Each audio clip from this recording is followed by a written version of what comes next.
Welcome to Detailed, an original podcast by ARCAT. This is a show where we uncover lessons learned to help you navigate your next project. I'm Cherise Lakeside, Senior Spec Writer at RDH Building Science, and your host. My guest today is Sam Batchelor, AIA, Lead AP, Partner at designLAB Architects in Boston, Massachusetts. Sam leads projects that respond to and sustain the natural environments in which they sit. These undertakings cut across a broad range of typologies, but typically concern buildings for educational, community, and cultural institutions.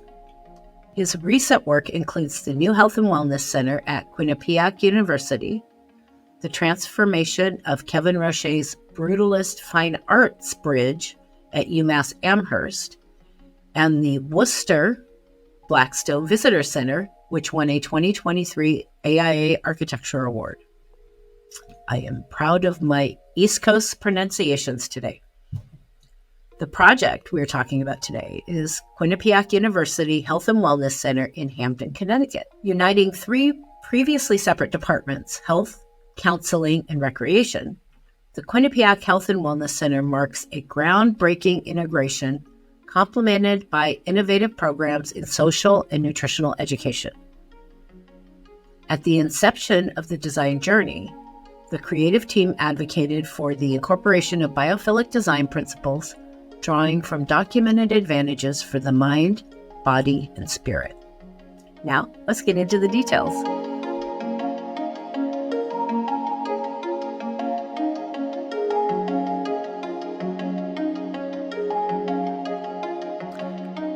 Welcome to Detailed. Thank you for joining us today. I'm very excited. My guest today is Sam Batchelor, AIA, Lead AP, Partner at designLAB in one of my favorite cities, Boston, Massachusetts. The project we are chatting about today is no laughing, Quinnipiac? Nailed it. I nailed it? Yes, yeah. Score. The Quinnipiac University Health and Wellness Center in Hamden, Connecticut. Sam, welcome to Detailed. How are you doing this very early morning? I'm good. Thank you for having me. Or early morning for me. You're heading towards lunch. I always start with an icebreaker question, and lately I've noticed I've been getting a little serious. So I decided, I need to lighten it up a little bit. It's getting a little heavy because my closing question's heavy enough. So, and I have a reason for asking this, a very good reason. Tell me approximately how many unread emails are in your inbox? I am definitely north of 10,000. I knew it. Yes, my research. I might start asking every guest that question. I've been working in this industry a long time, in a number of different roles over the years. And I have noticed that the higher you are up in a company, the less likely it is you are reading your emails. So, we have all these different ways to communicate at work now. And so I know that this person I have to send a Teams message to, or they're never going to see my message. This person I can email. This person I have to send smoke signals because they're not going to read anything. I've always found that, because I'm insane, like any more than 20 emails in my inbox and I start twitching, and I look at every single one.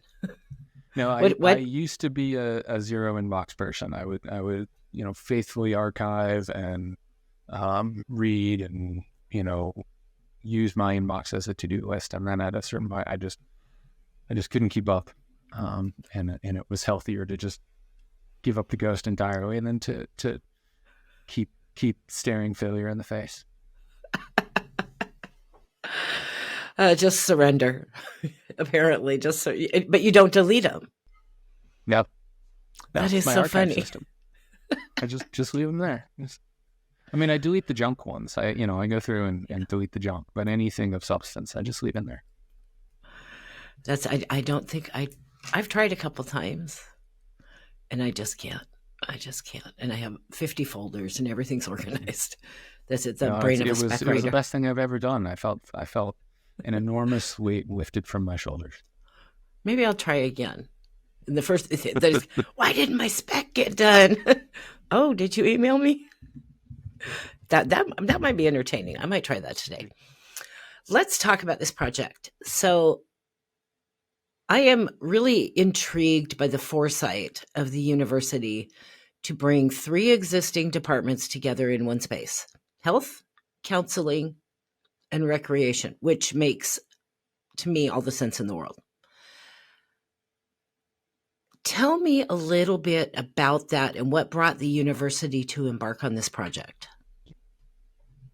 Well, I mean, I think all credit to them on that regard. You know, they really, that was an initiative they had before we came on. I think largely driven by their president to combine those, particularly health and counseling had been really under resourced prior to that. They didn't have nearly enough space, so it was a huge increase in space and resources for them.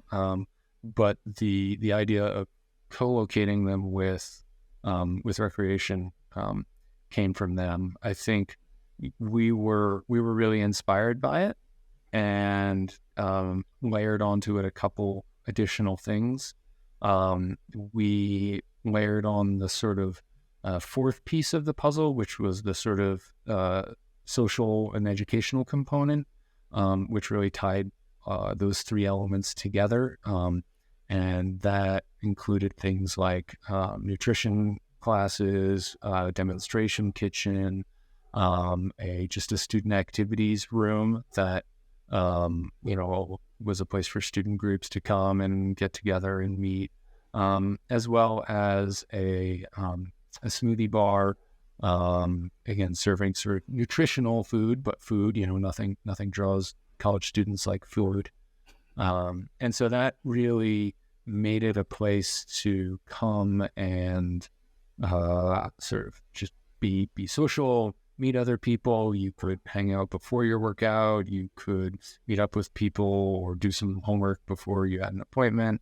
And there was a lot of effort being focused on making it a place that people would come naturally as a way to help sort of remove some of the stigma of seeking mental health services, and just a place to kind of cross-pollinate those things. So maybe someone who was coming for recreation would see some mental health offerings and be intrigued. Maybe someone who was coming for health services would see a fitness class they were interested in, and really trying to kind of create that connection between all of those different activities and services that they were offering.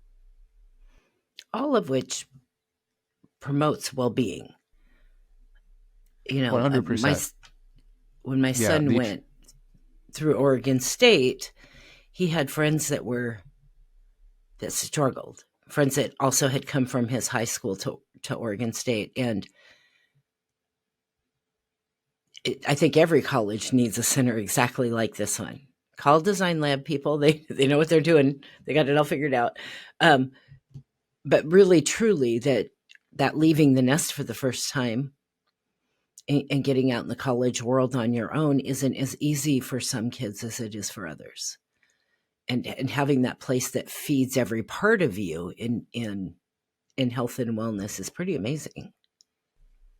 Yeah, no, I mean, it's a tremendous resource that is available to the students there at Quinnipiac. The other thing that we brought to the project, which I'm particularly proud of, is the integration of the biophilic design into the kind of core concept. The campus is a very kind of traditionally laid out, manicured New England campus with a central quad and buildings surrounding it. But it is nestled within a really beautiful Connecticut rural landscape. And in fact, it's right across the street from Sleeping Giant State Park, which is a beautiful kind of nature preserve state park, named after the profile of the hills in the park. If you look at it from a distance, it looks like a giant sleeping on their back.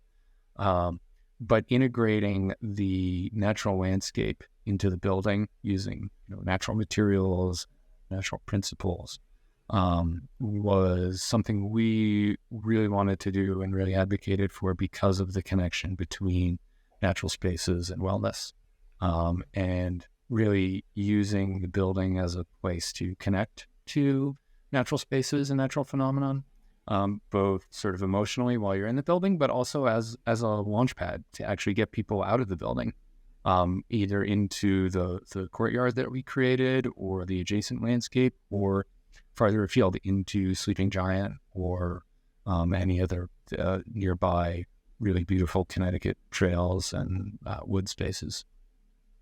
I have a coworker in our Boston. We have an office in Boston, and I have a coworker whose daughter is apparently going there, or going to be going there. And I actually emailed him and said, "Hey, I'm doing an interview with designLAB."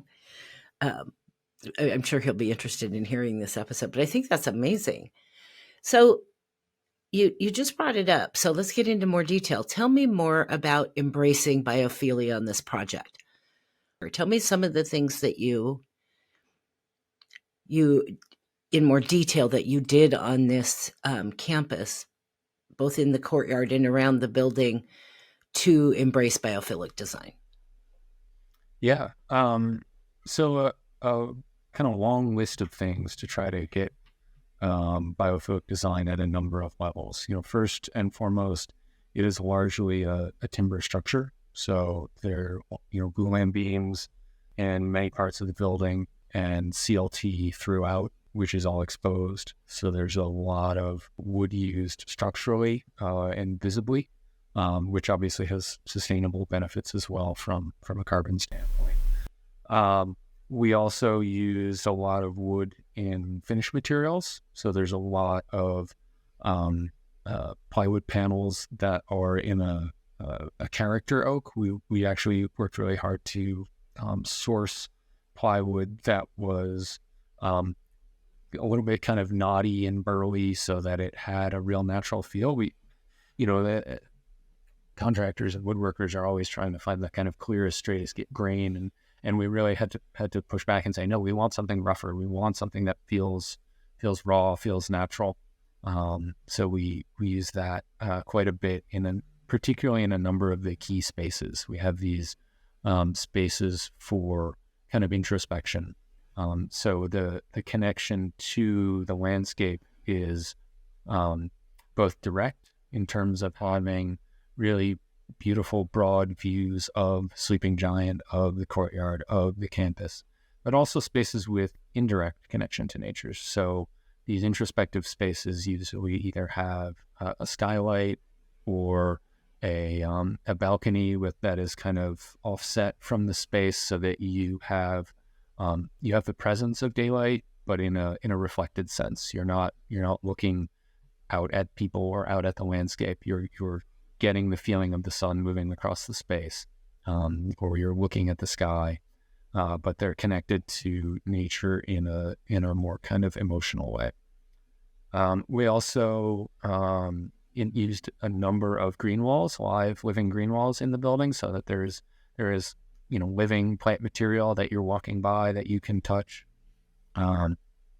We introduced stone to the building as a material, both inside and out, which was new to campus. It's a almost entirely brick campus, but the building itself is a kind of combination of brick and stone, which was a real direct connection to Sleeping Giant. Sleeping Giant has these big, beautiful, rocky outcroppings, which are a kind of brownish hue from the oxidation of the iron in the stone. And so there's we sourced local Connecticut stone that would create that same kind of brownish oxidized color over time.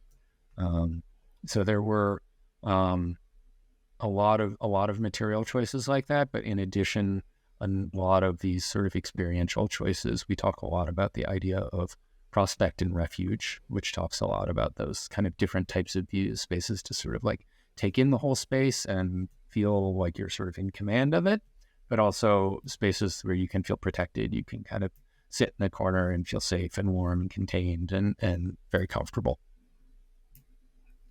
I need to come see this building.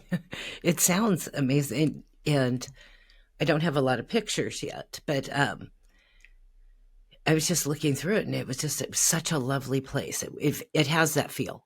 Just even looking at the pictures, it has that warm feel of a space where, and again, kids leaving the nest for the first time and going out to start learning how to be grown-ups.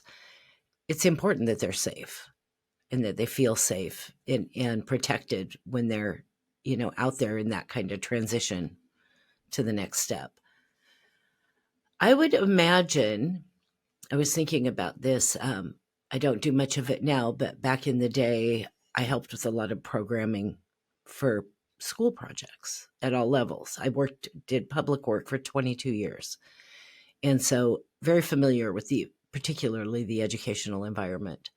I would imagine programming a building around 3 departments required a vast array of types of spaces to meet the needs, more types of spaces, I think, than you would find in your average building, certainly. Walk me through the building and tell me what I would see as I was just, walking around. What are some of the notable spaces that I would see in this one building? Sure. I mean, the building is organized pretty logically in terms of you enter into this main social educational space. That is really the hub that connects all 3 of these other departments. And there are a number of entries, either from the main campus, from the parking lot, or from an adjacent building. So the building's actually appended to the previous or existing recreation center. So it kind of uses a number of those facilities for dual purpose. But you come into that central space, and that is really kind of the largest open space. Great views to the courtyard that was created as part of this building. That's where the smoothie bar is. That's where the teaching kitchen is. So you might walk by an instructional cooking class. The student activities center is upstairs. There's a main reception desk that allows you to sort of check into the recreation space. The recreation space is card access controlled so that they can kind of count users and also close that portion of the building down at off hours, but still keep the more public-facing pieces open. And the recreation center is 2 stories on the south end of the building. It has a 2-story climbing wall in the center of it with a skylight at the top, so you can actually climb above the roof line of the building and get the sunlight coming in through the skylight up above. And on the north wing, there is the health services on the first floor and the counseling services on the second floor. And the counseling offices in particular are designed like some of those other introspective spaces. They have skylights, they have indirect light, so that the counseling offices themselves feel like these kind of safe, connected spaces where students can go and get services. And they're up on the second floor. There's a main stair there that kind of loops around the student activities space and the kitchen space, so that people come and use the space. It is a prominent space, but it is not super on display. There are multiple reasons to be going up to that second floor, so there's not a sort of stigma with sort of going to the second floor. But it's also, we're not hiding it. We're not sort of making it a secret. So we were really trying to sort of walk that line between making it a comfortable space, but also sort of fighting stigma. So let's get more specific and more technical and specific about the design. So we'll work our way from the outside in. So let's start with the shape of the building and the site. Any unique challenges there? I mean, I know, you're on an existing campus with other buildings. What was going on there? Yes. So as I mentioned, the building is appended to in the existing recreation building. And that building was sort of roughly L-shaped. and our new building is also L-shaped. And so the two L's interconnected to create this courtyard in the center. And so that was one of the main kind of planning principles in terms of the shape and massing of the building, was creating a central courtyard that was a connection to outdoor space. And that took a little bit of convincing because, we are in New England. It is pretty cold in the winter, and school is not generally in session in the summer. And so there was some resistance to the idea of, would a courtyard be a really highly utilized space? And first of all, it has proven to be that it is used even in not so great weather, particularly because it provides some level of protection still. It reduces the wind. It creates, it's actually much quieter in there, even though it's open air, that it really does a lot to buffer a lot of the surrounding noise. But also it also makes the rest of the building really beautiful and connected to nature, even when it's full of a foot of snow and nobody goes out there, because you have that direct connection to an outdoor space that is still relatively pristine. The snow is relatively untouched. The trees are moving gently. You're not seeing cars whizzing by or students hanging out and arguing or any of that stuff. It's a very kind of calm, contemplative influence on the building around it. I don't know how many times in my life I've sat in front of a fire looking at a window at the snow outside and being in a cup of hot chocolate. And it's the most peaceful feeling. Something about the snow especially is it quiets everything. And all that snow and just the whole, everything changes. I could totally see, even in bad weather, that being a great space to have, even if you're not out in it, just being able to sit and look at it and relax and just kind of get lost in that view. But of course, I live in the 100%. Trees, so.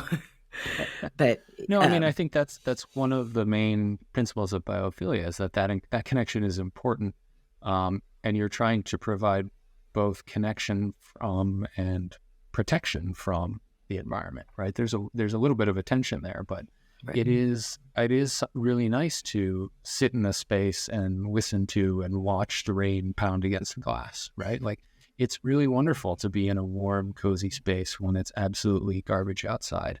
And it's so much better to be in that warm, cozy space and be aware of the outside, even if it is garbage, than it is to be in a windowless room with no clue of what's happening outside. I was just here, we have mountains, beach, everything within an hour and a half of Portland. Everybody that is born and raised in Oregon loves to go to the beach when it's horrible and windy and rainy and huge waves. And again, sit inside that sliding glass door at your hotel and just watch it, or open it a little bit and listen to it. So I totally get that. And I'm glad that they decided to move forward and have that space, because I'm sure once the weather gets a little nicer, it's used a lot. Yes. Oh, 100%. Were there any site or exterior features that you designed for the building? Anything in particular like you did in that courtyard to, accommodate that use? Yeah, so the courtyard itself has a kind of large, kind of rocky assemblage with a number of pretty mature trees in it, which will, of course, only grow and gain stature, because it was really important to us that courtyard had a real natural feel. It wasn't just paved, right? It had real plant life. It had sizable plant life. It had larger stone elements, again, referencing the stone from Sleeping Giant and the larger Connecticut landscape. We worked with Stimson Studio landscape architects who designed that space and did an amazing job.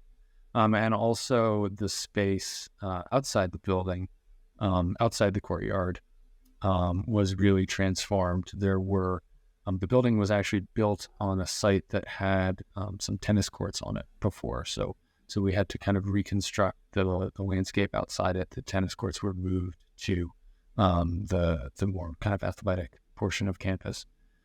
So we created a whole new landscape outside the building that really kind of mitigated the transition from the more formal campus to the more natural campus.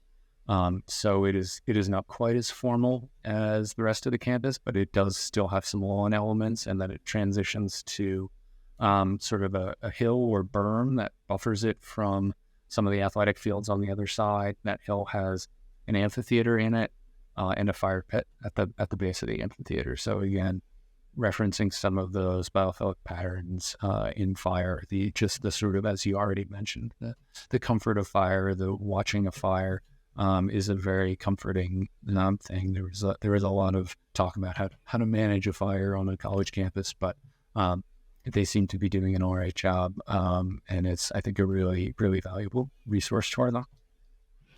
I'm glad that's working. My son was in a fraternity, and it was a great fraternity, but I got a bird's eye view of fraternity life across all the fraternities because he was in a fraternity. And first thing I'm thinking is college boys in fire. Because I have boys. All they wanted to do camping was play in the fire. Drove me insane. So I'm glad that's working out and they're behaving. Let's start working our way in on the building. So tell me about the enclosure. You're using a lot of different materials on the exterior of this building, and I loved that when I saw it. I'm like, there's just so much going on here. Tell me about your enclosure design for this building.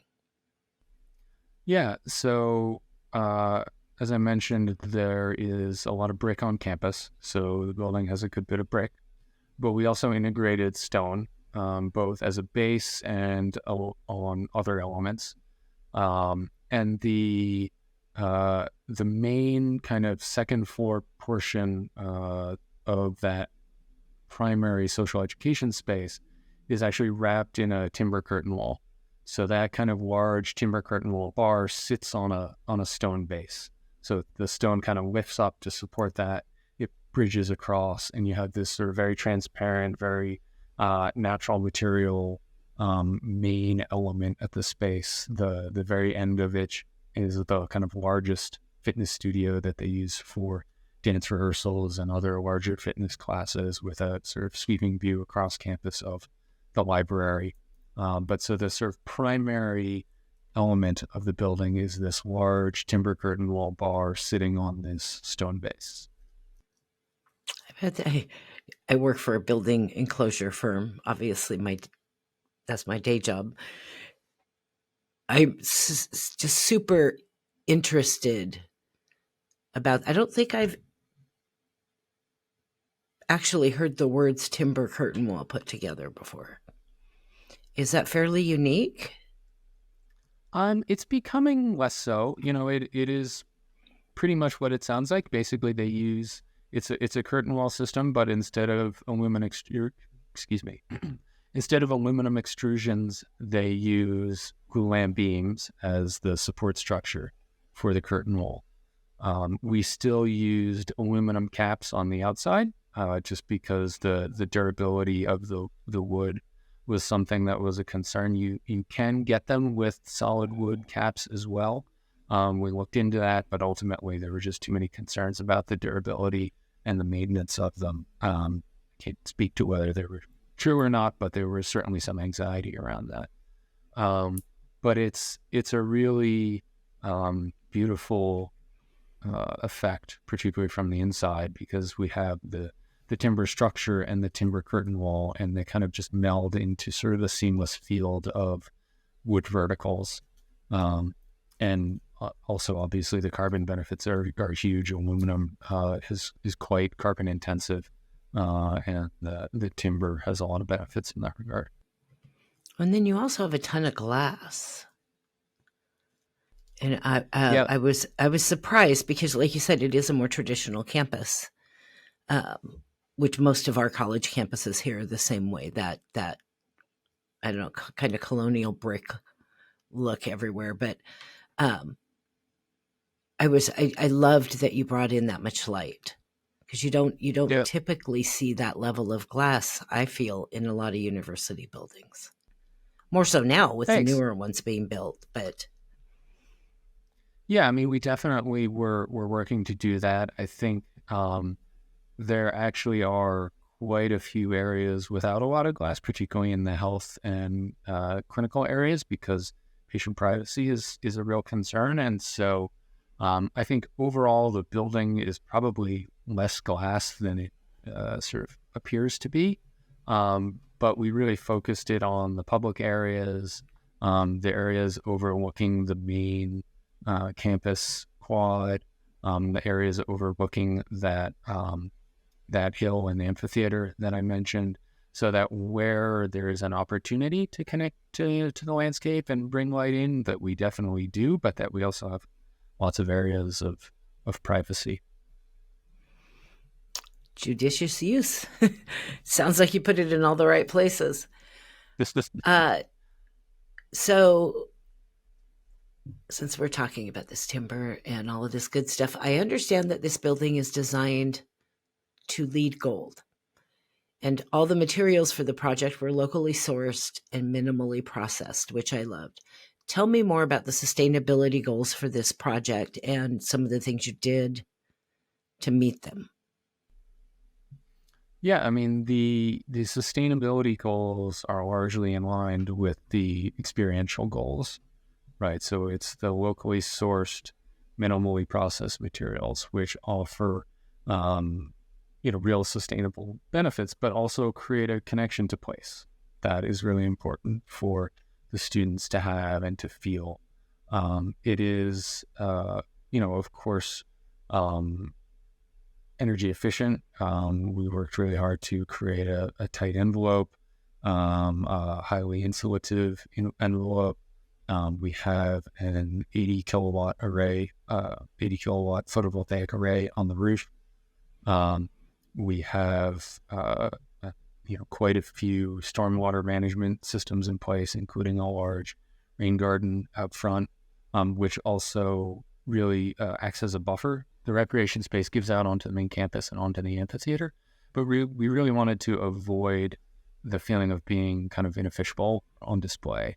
So there's a rain garden adjacent to the building that serves as a buffer between those spaces. So people who are in there working out are immediately looking at the rain garden and then onto campus beyond, and vice versa from campus. You're sort of faced with the rain garden, and then you see folks exercising in the distance. You're not face to face with people on a treadmill as you walk by.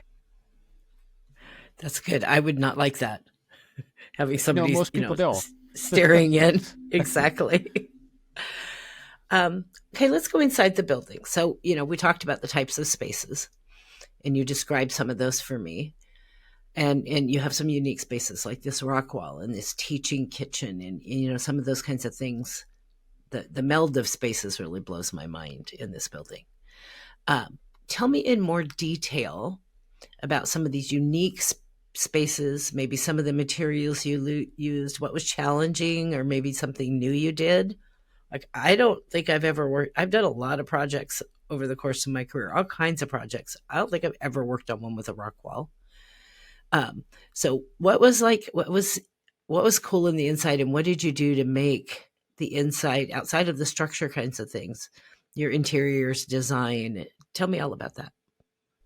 Yeah, so the inside is really punctuated by a series of these objects, and these objects are clad in the character oak. It's a red oak, so it actually is, because both the character and the color, it stands out as different from the structural wood, which is a pine, and a sort of lighter yellower hue. And so those objects are the kind of core program elements. So the climbing wall is one of them, and we had to work really hard to get the climbing wall clad in the same red oak. I'm sure you could appreciate, as a spec writer, getting the millwork spec to match the climbing wall spec was a little bit of a challenge. But we also then carved a stair out of the back of it, so it really reads like an object. So the climbing wall is on the front, there's a stair through the center, and then some other program elements on the back side, so it feels spatial.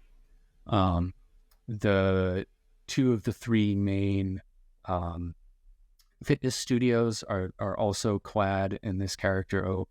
They have those sort of indirect sunlight characteristics that make them feel more sort of ephemerally connected to the outdoors and nature. The student activities room and teaching kitchen are part of an object. They're stacked one on top of each other. And the counseling offices are part of an object as well. So we have 5 or 6 of these objects that really start to define the interior space. They define how the light comes into them. We really worked hard to control how the light comes into them. They all have green walls on parts of them, so that there's these very sort of natural objects that sit in this otherwise pretty open field of timber and glass. And again, the timber spaces are very sinewy. They're sticks with the light moving through them, and these objects are solid. They're panels, so that they kind of control the light in a very different way. I love that. Are green walls? I don't think I've ever worked on a project with a green wall either. Maybe one. Are those hard to design? Does the landscape consultant do all of that, or what do you? I've always wondered, what are you doing in the wall to grow something up an entire wall? They're basically a manufactured system. So we work with a manufacturer who gives us all of the requirements for the lights that have to go on the watering system. There's a central watering room that has a tank that pumps water to all of the systems. They're set in a growing medium. They have a little tray at the bottom. But it's all from a particular manufacturer, and the manufacturer provides the maintenance program from it as well. So they're a good bit of work to coordinate just all the requirements, but in terms of making sure you didn't forget something, it's not too much worry, because they really are working with a specialist. That's great. Yeah. So shout out to the consultants that help us get it all done in those special. Yes. I worked in MEP for 6 years too. So, been on a couple sides of the fence in the industry, and I know how critical it is for the team, to work effectively together and bring their individual areas of expertise to really get where you need to go efficiently. So we've talked quite a bit about the mass timber. So we see tons of mass timber on the West Coast. I mean, it's just the thing on the West Coast. Everywhere you look right now, there's a new mass timber building of some level going in. I've done a number of interviews on some of these buildings on the West Coast. And I had always heard that East Coast was kind of behind, that they were, slower to catch up to some of the newer things that the West Coast does, when it comes to things like sustainability and carbon neutral and all those kinds of things. Is this getting to be more prevalent on the East Coast? And are there any issues with getting your buildings permitted when you're using it? Are your building departments up to speed now with mass timber on the East Coast? Because that was something I'd heard in the past was a challenge. So that was a Cherise's curious question. It is definitely catching fire and gaining speed out here as well. I think we are a little bit behind the West Coast in terms of its widespread use and acceptance. We did not encounter any resistance or challenges from the local building department with use of mass timber. I think a lot of those challenges come in the use of it for higher, taller buildings, multi-story buildings, with particularly in residential. And we don't do a lot of residential, so I can't speak to how caught up the current building code is, but I do see a number of multi-story residential mass timber buildings going up around here. So I understand we're doing better. I did do my architecture school at University of Washington out in Seattle, so I feel like I have some influence from that, certainly, in the work and in my interest in mass timber and sustainability and biophilic design and those sorts of things. I just remember when it first started really becoming a thing, and people were really starting to buzz about it, going to a couple conferences where you're meeting people from all over the country. and having some East Coast architects say, yeah, that ain't ever going to happen here. We're not doing all of that. We're not messing with all of that. And I was just curious because I'm hearing more and more of it, and I'm like, maybe you are. maybe no, you are.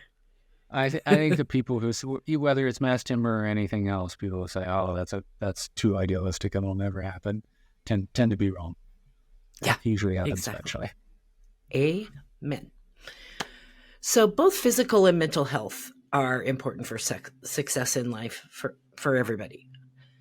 I understand that since opening this building, the weekly student counts have more than tripled from 3,500 visits at the old facility to 12,000 in the new building, which is incredible. Do you think this holistic strategy paired with a place designed for that holistic strategy in not just the building itself, but also how you're dealing and working with the students is helping to destigmatize behavioral health treatment on campuses? Do you think I hope we're going to be seeing more of this kind of thing? Yeah, absolutely. I mean, it's harder to gather the data to support that because obviously, data around mental health visits and all that is private, and so we can't gather that or share that. The check-ins you refer to are on the recreation side, but the building itself is hugely active even outside of the recreation side. There's, I mentioned the smoothie bar has a line back all the way wrapping around the YB from the moment it opens to the moment it closes. And people come to the building just to hang out, just to meet. And I think all of that has a huge impact on the acceptance and destigmatization of mental health services. Just having it in a very public place, in a place where people are excited to go, I think is a huge benefit. Well, yeah, it's just part of day-to-day life there, right? And then it's genius you putting other things on that second floor. So you could be going up there for any reason. So if somebody is conscious about going up and doesn't want to be anyone to know they're going to see a counselor, they don't have to feel afraid. But just seeing it every day, I think, would normalize it. As it's just another campus service. It's right in the middle of all the other fun things we do all day long. Instead of this secret, quiet building somewhere else where you hide. You don't have to, you don't have to feel like you have to hide. So I was really impressed with that. My favorite questions often on this podcast are asking how you solved a problem, or what did you learn, or what was really hard, or what went totally south. Problem solving is our best teacher, and what makes us all better professionals. What would you say was the single biggest design challenge in this building, and how'd you solve it? I mean, I would say what was surprisingly hard, but wasn't actually a technical issue, but was the shaping of these wood objects. Figuring out how to make them feel natural and not just square boxes, but also not sort of over fetishized and too many jigs and jobs, to make them really feel like natural formations. We went through round and round and round. Some were super bumpy, some were curved, some were angled, some were this. So just the number of iterations on those, just to try to get them to a place where they felt like they were sort of the right amount of sculpted, was surprisingly challenging. Well, it sounds like, at least, I don't know about all the different objects, but like you mentioned earlier when we were chatting with the rock climbing wall, that you made it useful as well with a stair going through it. Did I understand that right? So it's not just this thing taking up a certain amount of space. I mean, it's useful as a rock climbing wall, but it's useful as something else as well. Yeah. Were you able to incorporate that into all of the objects, make them, so they're part of the living life in this building, or was that only possible with some of them? That's true. That's true for almost all of them, if not all of them. I think, and perhaps what made it hard is we were sculpting both the inside and the outside, and so there was in a lot of cases some pretty solid thickness to the kind of interstitial space between the inside and the outside, which again became a design element when we cut holes in it. You kind of see the thickness to it. But you had to solve the problem from both sides. You had to sort of solve it from the outside. How did it look as you were circulating around it in the building, and how did it look and feel when you were inside the room? I think that's pretty cool. I would be remiss if I didn't ask about construction. So the rubber meets the road. Does my design work? Can you build it the way I thought you could build it? There's always challenges in every single project in construction that you have to work your way through. Sometimes you have to pivot, find a way to solve a problem. Something doesn't fit quite right the way you thought it would. Tell me about construction a little bit. How did that go, and what were the lessons learned that you would take to the next project? That you might design something just a tad bit differently so it would go a little bit more smoothly on the next one.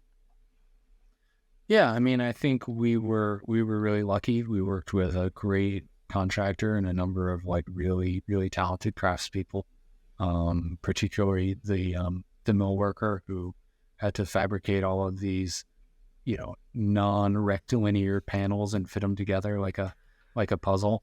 And the foreman would joke that he would basically open one of those rooms and let the mill workers in the morning, and then lock the doors and leave them alone, and come back at the end of the day, and everything would be perfectly crisp and laid out, and just had to sort of give them their space and let them work their magic. So I think, having that construction team that is, really integrated, really on the same page, really on board. We were lucky that it was a company, FIP Construction, that had done a lot of work on campus and had a really good relationship with the facilities department there, so that everyone really trusted each other. Nobody was sort of jockeying for power, or sort of who was going to start pointing fingers. Everyone just was really super solutions oriented. So that was really nice. In terms of lessons learned, I think the thing that I had heard and proved to be very true about mass timber construction was that the amount of work up front in the shop drawing phase was huge, and a lot of coordination and a lot of shop drawing meetings and revisions and coordination that really took a lot of time, but really helped. The actual installation and erection was super quick. This was the contractor's first mass timber job as well, and they commented about how quick it was, and how once they were in, you immediately had the walking surface, and the craftspeople were up there working immediately. You were welding shear studs and pouring concrete and waiting for it to cure and all that stuff, using concrete on metal decks. So it was, they craned it in and they were working on it the next day. Well, and that's a great lesson learned to share, because I've heard that quite a few times, actually. The shop drawing process is just a completely different animal than what you would typically do, in your day-to-day work with shop drawings. And to be prepared for that in advance, and know that's going to come, number one, account for it in your fee. We all like to get paid for the work that we're going to do, and make sure that you have the staff time to do it. But that step is so critical for that building coming together so smoothly once everything gets out there. Spending that time, not a place you want to shortcut, like, I didn't know this was going to be all this work. Not a place to take shortcuts. So great advice. What is your favorite thing about this building? Like, if you were going to walk in there, where do you want to go hang out, or what gets you most excited? Because I mean, I'm sure I'm not an architect, but I'm sure every architect, when their building is done, that's something seriously to be proud of. But you've got to walk in and go, oh yeah, I did that. I did that, or we made that happen. What's your favorite spot? I would probably say the student activities room on the second floor, above the teaching kitchen, because it has all of the elements. It's almost like a little tree house. You kind of like come up the stairs and loop around and go into it. It has a skylight in it, so you get these sort of beautiful views, captured views of the skies, almost like a James Turrell sky space kind of thing. And then it also has like a very kind of hyper-focused window out of the room across the stair into the courtyard. So you have views to the outside, you have views to the sky. You still feel very enclosed. It has another little window where you can see down kind of onto the lobby. So I think it has that. It really perfectly encapsulates that idea of prospect and refuge. You feel very cozy, you feel very safe, but you also like have these direct connections to the outside. And I think it encapsulates a lot of the ideas that we were trying to accomplish, and that appear in a lot of other places as well, but they're kind of all consolidated in that one spot. I always close out every episode with two questions: a broader industry question, and then my final question.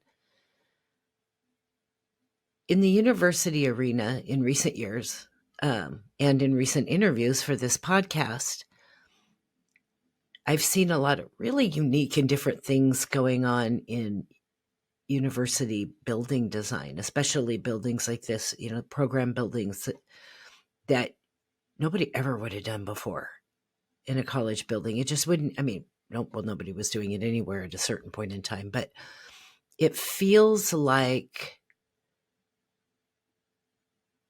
we're getting a lot more open-minded about how we're designing spaces for colleges. And so I'm curious about what some of the areas of design that you see drastically changing in the university environment. What are we really doing differently these days? I think, universities have a real advantage because they are, on the one hand, very nimble. The decision-making process at a university is much faster than, say, a municipal agency, right? A town or a state. But they have often the resources of a municipality, right? They have the resources to make big bold moves and the decision-making structure to make those happen. And so I think that's why we're seeing them at the forefront of some of these innovations. I think they particularly are leading the charge on decarbonization. A lot of universities have their own power plants and own infrastructure, much like a small town. And a lot of them are making wholesale switches to decarbonize their grid and their systems, which I think we'll probably see translating to municipal levels eventually. But they're kind of right-sized and right-resourced to be able to make those moves quickly. And so I think that's why we see it happening in universities first. This is a curveball question. Do you think that universities, it feels like in the past, the design of university buildings were very, very, very focused on education, the book learning part of education. But we all know statistics show that the happier you are, the more whole you are, the better you learn. Do you think that there's a changing attitude in universities in looking at the students more holistically?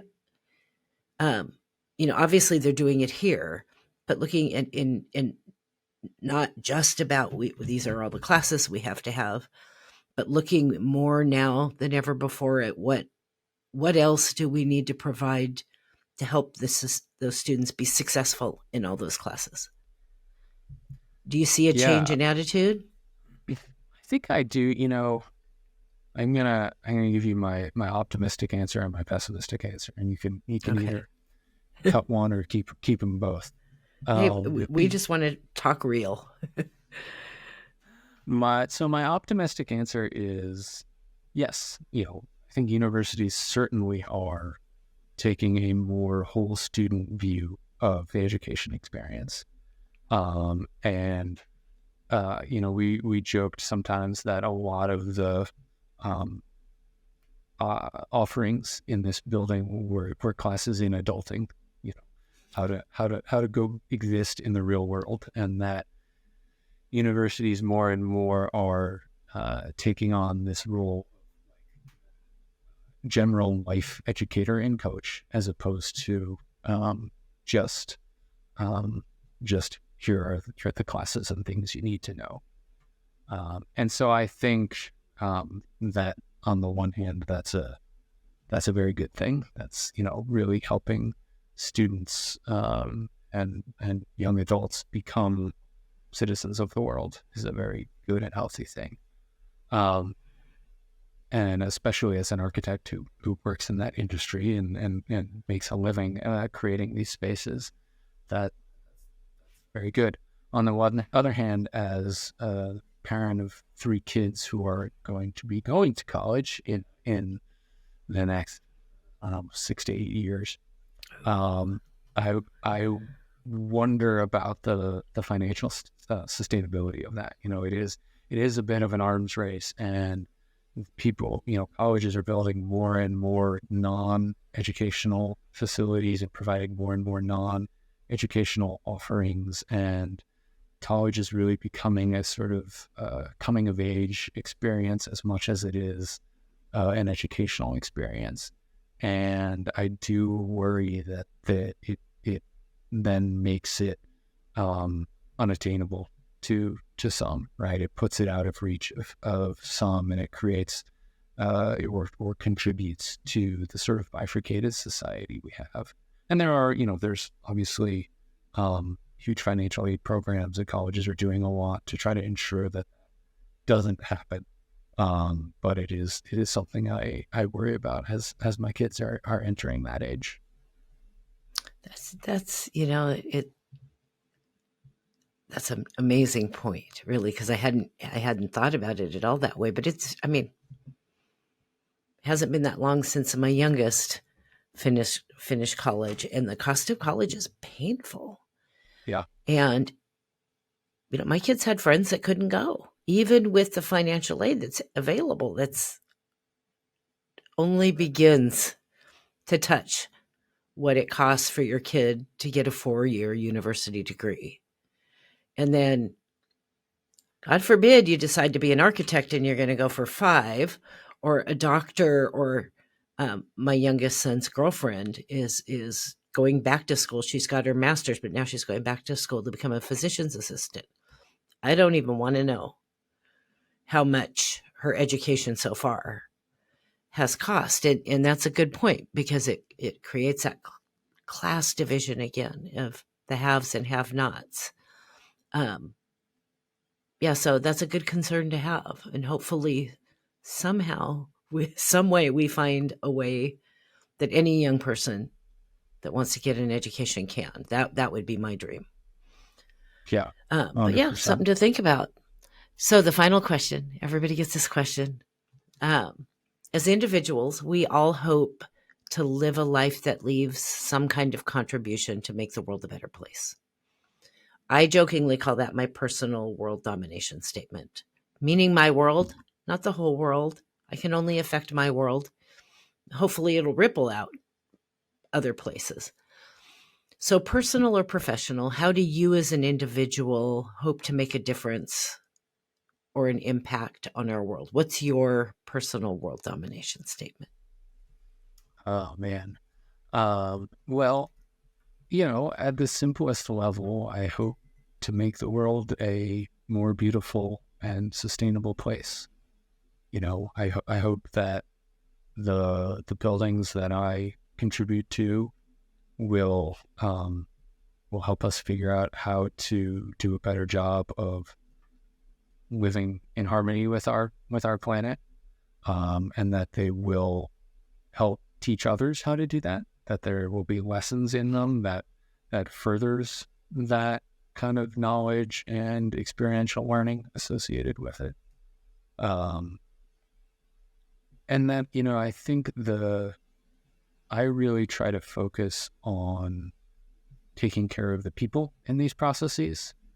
And that means everyone from the clients and users to other members of the design team, to the contractors and builders who work on it.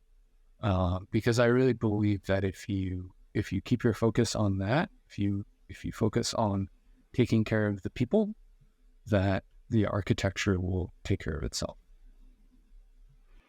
Well, and that'll bleed into the people that architecture is going to take care of for years to come. So I can promise you that your mission's going to work in this building. You're going to be impacting a lot of young lives. I think this is a fantastic facility, and I think every university should have one just like it. It's the perfect blend of, taking care of that mind and body, and that ability to destigmatize issues. And college kids have issues. They're, like you said, they're trying to figure out how to do the whole adulting thing. I don't want to do the whole adulting thing most days. But I think, and you've worked on, I'm sure, plenty of buildings, but this building I know is going to make an impact. So thank you, Sam, for joining me today and sharing this incredible project. I might have to just on my next trip to my son in Boston, might have to just make a little road trip and go check it out. It's amazing. Far. And there's great pizza nearby in New Haven. Sold. That's all I needed to know. Great pizza. Thank you again for taking time out of your busy day to tell me about this project today. Of course. Thank you for having me.